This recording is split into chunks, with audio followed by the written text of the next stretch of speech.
नमस्कार बच्चों। आज हम राम लक्ष्मण परशुराम संवाद का 5वां अंतरा पढ़ेंगे। अब तक हमने बात करी थी कि राम लक्ष्मण और परशुराम में परशुराम और लक्ष्मण की बातचीत चल रही है। साथ में विश्वामित्र को भी लिया जाता है, उनसे भी कुछ कहा जाता है।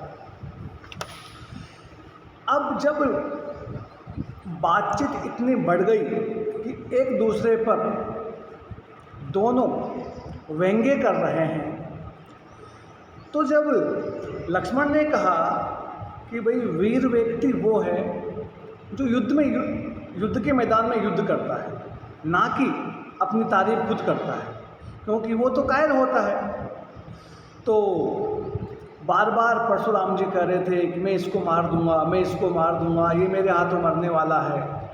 तो लक्ष्मण ने कहा, तुम तो काल हाँक जनु लावा। जनु मतलब उत्प्रेक्षा अलंकार है, मानो। क्या कहा? तुम तो काल हाँक जनु लावा, बार बार मोहि लागी बुलावा।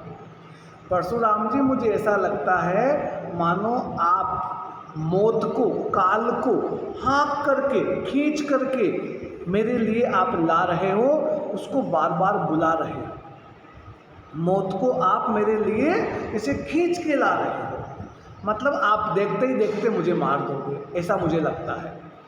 सुनत लखन के वचन कठोरा।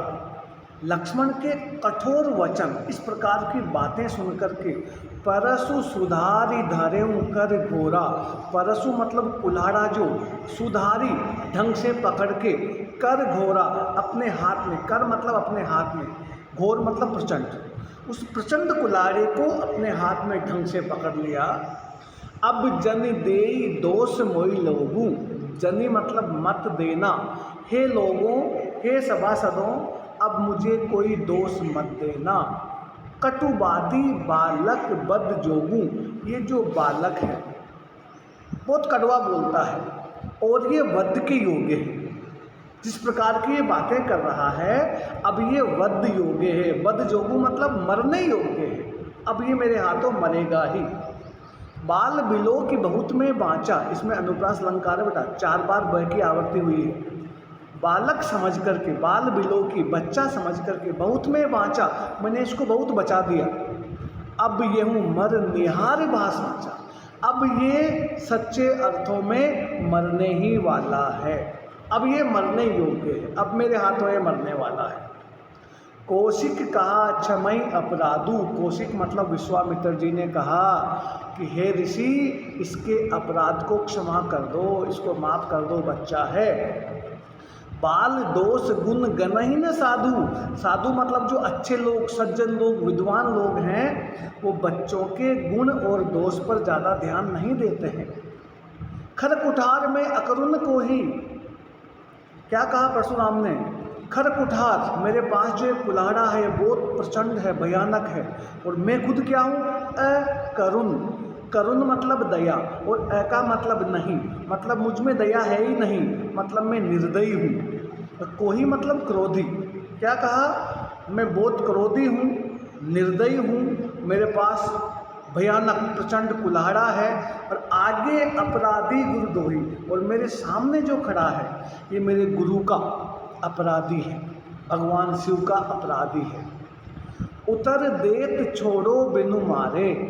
ये इतने जवाब मुझे दे रहा है, हर प्रकार से मुझे बोल रहा है, उसके बाद भी मैं इसको बिना मारे छोड़ रहा हूँ। केवल कौशिक शील तुम्हारे। कौशिक मतलब विश्वामित्र। हे विश्वामित्र, शील मतलब सहनशीलता। केवल तुम्हारी सहनशीलता के कारण मैं इतनी गलतियों के बाद भी इसको जीवित छोड़ रहा हूँ। नत यही काटी कुठार कठोरे।